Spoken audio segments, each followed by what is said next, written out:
قد أفلح المؤمنون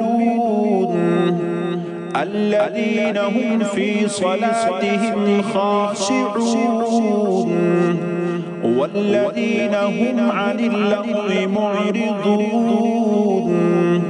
والذين هم للزكاة فاعلون والذين هم لفروجهم حافظون إلا على أزواجهم أو ما ملكت أيمانهم فإنهم غير ملومين فمن ابتغى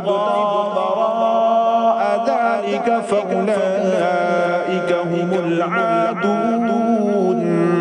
والذين هم لأماناتهم وعهدهم راعون